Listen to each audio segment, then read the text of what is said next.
Բարև ձեզ հարգելի հայրենակիցներ, ես Մարատ Հակոբյանն եմ Կիևից։ Այսօր Ուկրաինա-Ռուսաստանի լայնածավալ ներխուժման 1422-րդ օրն է, եթերը սկսեմ Պուտինյան հերթական խայտառակությունից։ Ղազախստանը դիմել է Ամերիկային և Եվրոպայի երկրներին, խնդրելով օգնել պաշտպանել նավթի մատակարարումները Սև ծովում տանկերների վրա դրոնների հարձակումների շարքից հետո։ Դժվար է ասել Ղազախստանի այս հայտարարությունը համաձայնեցված է Կրեմլի հետ թե ոչ, բայց հենց այն փաստը, որ երրորդ երկրները դիմում են Արևմուտքին, խնդրելով պաշտպանել իրենց նավերը ռուսական ջրերում, նվաստացուցիչ է Ռուսաստանի համար, իսկ եթե դա համաձայնեցված է Կրեմլի հետ, ապա սա Պուտինի համար կրկնակի հայտարարություն է, ձևացնելով մեծ տերություն, որը հարձակվում է ուկրաինական նավահանգիստների վրա, Մոսկվան տարրական չի կարող պաշտպանել իր սեփական ափերը, բայց քանի որ ինքը չի կարող դիմել Արևմուտքին, Ռուսաստանի փոխարեն դա հավանաբար անում է Ղազախստանը։ Չգիտեմ սա որքանով կօգնի Ռուսաստանին եւ Ղազախստանին, բայց Ռուսաստանի անօգնականության փաստը արդեն Պուտինի համար անհնար է թաքցնել։ Մինչդեռ Բրիտանիան պատրաստվում է Պուտինի ստվերային նավատորմի տանկերների աբորդաժին եւ նավթի առգրավմանը հօգուտ Ուկրաինայի, Ատլանտյան օվկիանոսում ռուսական տանկերների կալանավորմանը մասնակցելուց հետո Միացյալ Թագավորությունը սկսել է խոսել Ռուսաստանի նավթի ծովային արտահանման դեմ նոր միջոցների մասին։ Լոնդոնը պատրաստ է համագործակցել եվրոպական դաշնակիցների հետ ռուսական այսպես կոչված ստվերային նավատորմի նավերը գրավելու համար։ Այս մասին չորեքշաբթի հայտարարել է երկրի արտաքին գործերի նախարար Իվետա Կուպերը, հասկացնելով, որ Լոնդոնը դիտարկում է ավելի խիստ միջոցներ այն տանկերների նկատմամբ, որոնք կասկածվում են պատժամիջոցները շրջանցելու մեջ։ Այս մասին հայտնում է Պոլիտիկոն, նախարարը խոստացել է ավելի վճռական գործողություններ ստվերային նավատորմի դեմ, սակայն չի բացահայտել այն կոնկրետ քայլերը, որոնք կարող է ձեռնարկել բրիտանական կողմը։ Իդեպ հունվարի 14-ին հայտնի դարձավ, որ Ամերիկան պատրաստվում է կալանավորել Վենեսուելայի բոլոր նավթային տանկերները, Վաշինգտոնի եւ այլ քաղաքների դատարաններում արդեն գրանցվել են միջնորդություններ նավերը եւ նավթը բռնագրավելու վերաբերյալ։ Այս նորամուծության առանձնահատկությունն այն է, որ այժմ ամերիկացի զինվորականները ունեն տասնյակ թույլատվություններ պատժամիջոցների տակ գտնվող տանկերները զավթելու համար։ Իսկ խոսքը ոչ միայն Վենեսուելայի, այլև Ռուսաստանի եւ Իրանի ստվերային նավատորմի մասին է, այս մասին հայտնում է Reuters-ը հղում անելով սեփական աղբյուրներին։ Պատերազմը շարունակվում է ոչ միայն տնտեսական հնարավորություններով, այլև ժողովրդագրական եւ մոբիլիզացիոն ռեսուրսներով, եւ այստեղ կան ուշագրավ տվյալներ։ Բրիտանական հետախուզությունը բացահայտել է Ռուսաստանի կորուստները Ուկրաինայի դեմ 25 թվականի ընթացքում։ Անցած տարի ռուսական օկուպացիոն զորքերը Ուկրաինայում կորցրել են ըստ բրիտանացի հետախույզների 415,000 զինվորական, սպանվածների եւ վիրավորների տեսքով։ Այս տվյալները հղում անելով հետախուզությանը ներկայացրել է Միացյալ Թագավորության պաշտպանության նախարարությունը իր սոցիալական ցանցում։ Նշվում է, որ այս ցուցանիշը զիջում է միայն 24 թվականի տվյալներին, երբ ռուսական տարեկան կորուստները կազմել էին 430,000 մարդ, այսինքն 15,000-ով նախանցյալ տարվանից քիչ։ Միևնույն ժամանակ լայնամասշտաբ ներխուժման սկզբից ի վեր ռուսական օկուպացիոն բանակի ընդհանուր կորուստները Բրիտանիան գնահատում է 1,213,000 մարդ, գրեթե համընկնում է Ուկրաինայի գենշտաբի տվյալների հետ։ Ռուսաստանի կորուստները ռազմաճակատում մոտեցել են բեկումնային կետին, որից հետո ագրեսորը կարող է բախվել անձնակազմի դեֆիցիտի, այս մասին գրում է Business Insider-ը հղում անելով փորձագետներին եւ պաշտոնական անձանց, ինչպես նշում է պարբերականը, թեև Ռուսաստանը ունի զգալիորեն ավելի մեծ մոբիլիզացիոն ռեսուրս, քան Ուկրաինան, Կրեմլը փորձում էր խուսափել լայնամասշտաբ հարկադիր զորահավաքից, հույսը դնելով կամավորների հավաքագրման վրա։ Ընդհանուր առմամբ ռուսական բանակը ամսական հավաքագրում է 30-ից 36,000 մարդ։ Վերլուծաբանների կարծիքով քիչ հավանական է, որ Մոսկվան մոտ ժամանակներս փոխի այս մոտեցումը։ Պատերազմի ուսումնասիրման ամերիկյան ինստիտուտի փորձագետները Business Insider-ին պատմել են, որ մարտական կորուստների լրացումը աստիճանաբար մարտահրավեր է դառնում Մոսկվայի համար։ Փորձագետների կարծիքով Ռուսաստանը ի վերջո կհայտնվի փակուղու առաջ, եթե չփոխի զորքերի համալրման մոտեցումները։ Եվրոմիությունը կդառնա ռազմական տերություն, սա Եվրոհանձնաժողովի նախագահի խոսքերն են։ Եվրոպական միությունը մշակում է սեփական անվտանգության ռազմավարությունը, նման հայտարարությամբ է հանդես եկել Եվրոհանձնաժողովի նախագահ Ուրսուլա ֆոն դեր Լայենը։ Քաղաքական բլոկը ձգտում է բարձր բարձրացնել պաշտպանական ներուժը։ Եվրոխորհրդանի փակ նիստի ժամանակ ֆոն դեր Լայենը հայտարարել է, որ Եվրամիությունը կդառնա ռազմական տերություն, մեջբերեմ մենք գիտենք, որ պետք է ուժեղ լինել, իսկ ուժը հենց սրա մեջ է, պարզաբանել է նա։ Դե մինչ Եվրամիությունը դեռ ռազմական տիրություն չի դարձել, Գրենլանդիան օգնություն է խնդրել Մեծ Բրիտանիայից Ամերիկայի կողմից սպառնալիքի պատճառով։ Մեծ Բրիտանիայի կառավարությունը պետք է որոշի օգնել Գրենլանդիային հետ մղելու Թրամփի կողմից եկող սպառնալիքները։ Այս մասին հայտարարել է Գրենլանդիայի բիզնեսի եւ էներգետիկայի նախարար Նաայա Նաթանիելսենը Լոնդոնի օրենսդիրներին։ Տեղեկատվությունը հայտնում է Պոլիտիկոն։ Այստեղ իմ կարծիքով ամենակարևորը ՆԱՏՕ-ի պառակտումը թույլ չտալն է։ Միևնույն ժամանակ Ուկրաինայում ներկայացվել է Ռուտա թևավոր հրթիռի նոր տարբերակը։ Դեստինուս ընկերությունը ցուցադրել է Ռուտա բլոկ 2 թևավոր հրթիռը, որն ունի հզոր մարտագլխիկ եւ մեծացված հեռավորություն։ Այս մասին հայտնում է Defense Express-ը, որի փորձագետները ուսումնասիրել են հրթիռը։ Ըստ փորձագետների նոր տարբերակը արդեն հաստատ անհնար է անվանել հրթիռ դրոն, այդպես այն անվանում նախորդ տարբերակը։ Ինքնին մշակողները Ռուտա բլոկ 2-ը նկարագրում են որպես ինքնավար թևավոր հրթիռ, որը նախատեսված է ստացիոնար բարձր արժեք ունեցող թիրախները խոցելու համար։ Ռուտա բլոկ 2-ի բնութագրերը այսպիսին են. տեսակը թևավոր հրթիռ, հեռահարությունը ավելի քան 450 կմ, մարտագլխիկի քաշը 250 կգ, ուղղորդումը բազմառեժիմային արհեստական ինտելեկտի կիրառմամբ։ Փաստացի խոսքը նոր հրթիռի ստեղծման մասին է,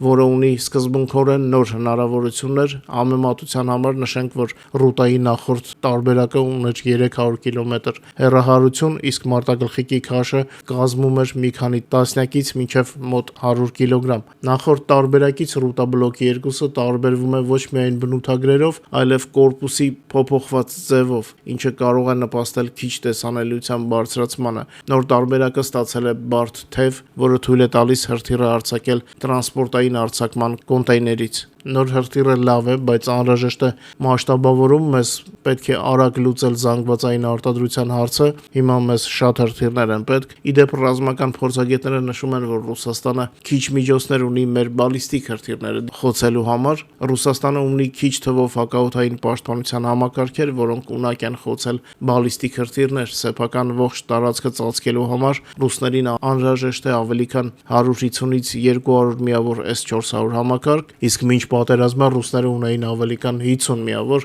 S-400 համակարգ, իսկ այսօրվա դրությամբ Ուկրաինայի պաշտպանության ուժերը ոչնչացրել են առնվազն 25 դրանցից։ Բացի այդ, այս համակարգերի մեծ մասը գտնվում է Ուկրաինայի ժամանակավոր օկուպացված տարածքներում, մինչդեռ մեզ համար գլխավոր թիրախները գտնվում են հենց Ռուսաստանի տարածքում եւ քիչ հավանական է, որ ռուսները օկուպացված տարածքներից նման համալիրներ տեղափոխեն Ռուսաստանի Դաշնության տարածք։ Հետևաբար Ռուսաստանը իսկապես չունի արդյունավետ հակազդեցություն բալիստիկ հրթիռների դեմ, ինչը նշում են փորձագետները, եւ ես կարծում եմ, որ այս առիթը պետք է մաքսիմալ օգտագործենք հենց մեր հրթիռները մասշտաբավորելով։ Դե պարզ է, որ Մոսկվան եւ Պետերբուրգը ամենալավն են պաշտպանված, բայց հուսանք մեր հրթիռները կգտնեն խոցելու հնարավորություն այնտեղի պատերազմը սնուցող օբյեկտներին։ Փորձագետները ընդգծել են, որ բալիստիկ հրթիռներով հարձակումների ավելացմանը զուգընթաց ռուսները ստիպված կլինեն հրատապ կերպով համակարգեր փնտրել սեփական օբյեկտների պաշտպանության համար։ Մինչ մեր եթերի մյուս թեմաներին եւ առաջնագծի լուրերին անցնելը,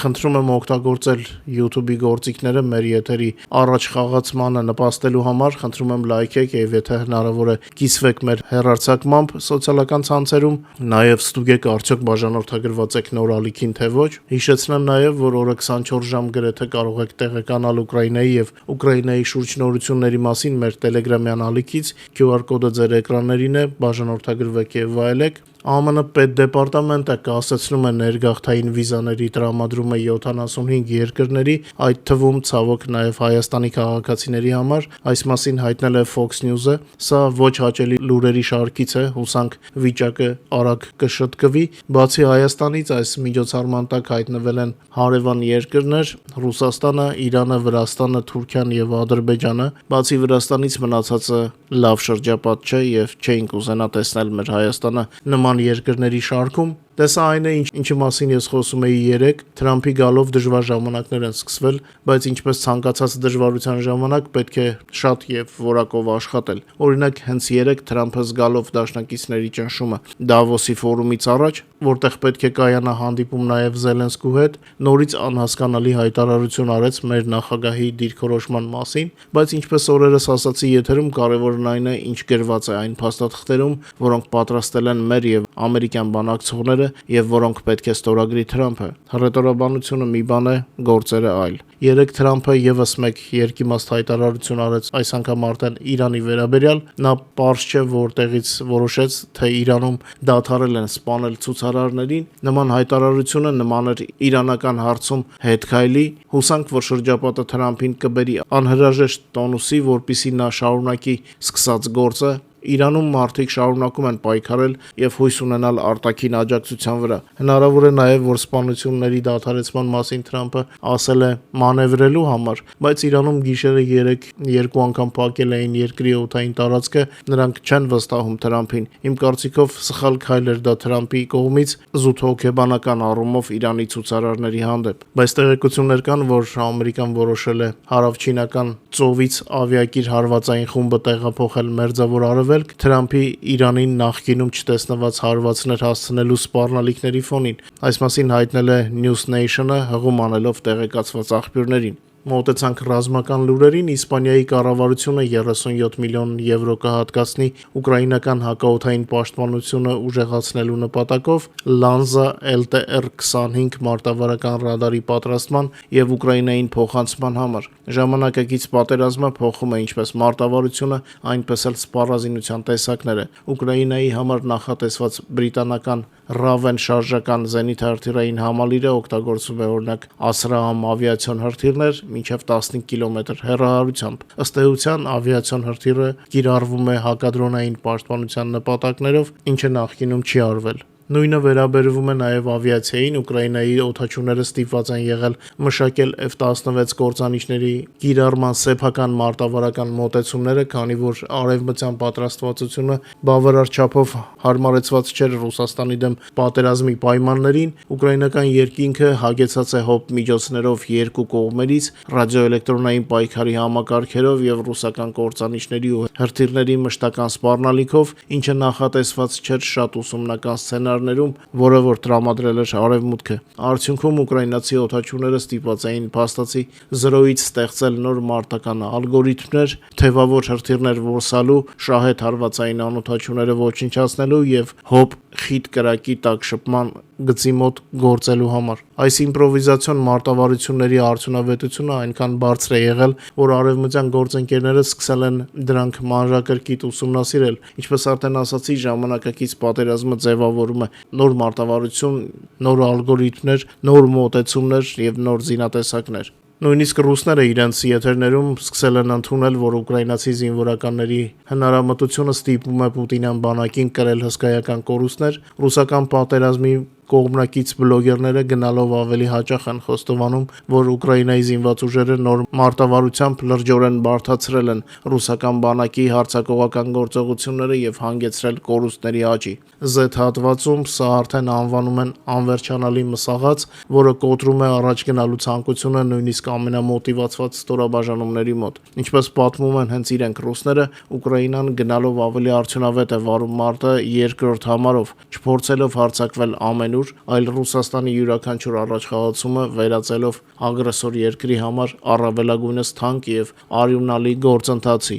Մարտավարության էությունը նրանում է, որ Ուկրաինայի զինված ուժերը նախապես պատրաստում են սպանդի գոտիներ, քիլ զոնա, որտեղ ռուսական հարձակվող ստորաբաժանումները հայտնվում են միաժամանակ մի քանի հարվածային միջոցների կրակի տակ։ Ինչպես նշվում է ուկրաինական հրետանին, տեղակայվում է պաշտպանության խորքում ռուսական դրոնների համար անհասանելի գոտում եւ նախապես թիրախավորում է առաջնագիծը ռուսների լեզվով ասած Պրիստրելիվայցը։ Հենց որ ռուսական գրոհային խմբերը զբաղեցնում են իբր լքված դիրքերը, նրանց ուղղությամբ հասցվում են ճշգրիտ հարվածներ, զուգահեռաբար ակտիվորեն աշխատում են դրոնները, որոնք հարվածում են լոգիստիկային, մատակարարման ուղիներին եւ զավթված հենակետերի մոտ ցանկացած շարժի։ Պատկերը ամբողջացնում են խիստ ականապատումը, այդ թվում հեռակառավարվող եւ դարանակալումները մատակարարման սակավաթիվ երթուղիներն երկրներում։ Ռուսաստանի փորձերը առաջ քաշել երկրորդ էշելոնը կամ ուժեղացնել դիրքերը հաճախ ավարտվում են Ուկրաինայի զինված ուժերի տեղային հակագրոհներով,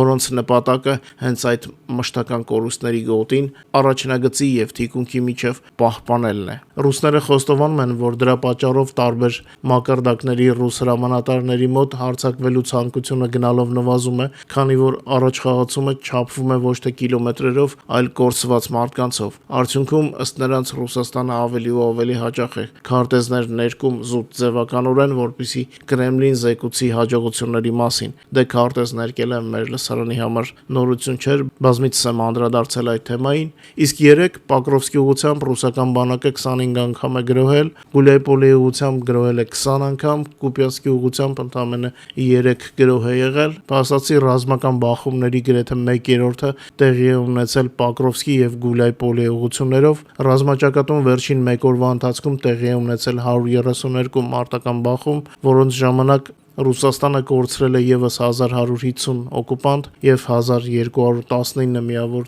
զինտեխնիկա եւ սպառազինություն։ Ուկրաինայի զինված ուժերի գլխավոր շտաբի գնահատականների համաձայն Ուկրաինայի դեմ լայնամասշտաբ ագրեսիայի սկզբից ի վեր ռուսական բանակի կորուստները այսօր առավոտվա դրությամբ կազմել են 1,223,090 զինվորական։ Ռելիզը ձեր էկրաններին է։ Ռուսները սովորության համաձայն գիշերով ուկրաինական քաղաքների լույսն էին ուզում նորից անջատել, բայց 82 ռուսական օդային թիրախից 61-ը խոցվել է մեր հակաօդային պաշտպանության կողմից, ինչը փոքրացրել է ռուսների հնարավորությունները։ Նախորդին ուկրաինական հրթիռներն ու դրոնները եղանակ էին ստեղծում Ռուսաստանում, մինչ ռուսների մի մասը նստած էր առանց լույսի, մյուսները լսում էին հզոր պայթյուններ։ Հունվարի 14-ի երեկոյից ագրեսոր երկրի Ռուսաստանի տարածքում անհանգիստ էր դրոնների հարձակման պատճառով։ Ռուսական պաշտպանության նախարարությունը հայտնել է իբր խոցված 34 դրոնի մասին, սակայն սոցիալական ցանցերը այլ բան էին պատմում։ Վստահ եմ մեր Telegram-ում տեսել եք բոլոր կադրերը։ Դրոններ նկատվել են Ռոստովի, Բրյանսկի, Վոլգոգրադի, Բելգրադի, Կուրսկի, Վորոնեժի մարզերի, ինչպես նաև Ազովի ծովի ջրատարածքի վրա։ Գիշերային օդային մարտերի արդյունքում վնասներ են գրանցվել Բրյանսկ քաղաքում, համացանցում հայտնվել են նաև կադրեր, որոնք հաստատում են հարձակումը Օրսկ քաղաքի վրա։ Ըստ լրատվամիջոցների տեղեկությունների, այնտեղ ենթակայանում պայթյուն է որոտացել, ինչից հետո քաղաքի կեսը մնացել է առանց էլեկտրամատակարարման։ Այս գիշեր աղմկոտ էր նաև Ստավրոպոլի երկրամասում, մասնավորապես Նևիննամիսկ քաղաքում։ Երկնքում ծխիսյուններ էին բարձրացել, ըստ Telegram ալիքների տեղեկությունների, կան տվյալներ, որ Ուկրաինայի պաշտպանության ուժերը կրկնակի հարված են հասցրել Նևիննամիսկի ազոտ քիմիական ձեռնարկությանը, հարվածների տպավորիչ կադրերը, ինչպես միշտ կարող եք տեսնել մեր Telegram-յան ալիքում։ Շատ չերկարացնեմ աշխատանքային օրվա եթերը, այսքանով ավարտեմ։ Խնդրում եմ չմոռանաք լայքել եւ տարածել մեր հաղորդումը եւ իհարկե ովքեր դեռ բաժանորդագրված չեն, խնդրում եմ բաժանորդագրվեք։ Հուսամ վաղվա եթերը ել ավելի լավ լուրեր կբերի ձեզ համար։ Մնացեք բարով։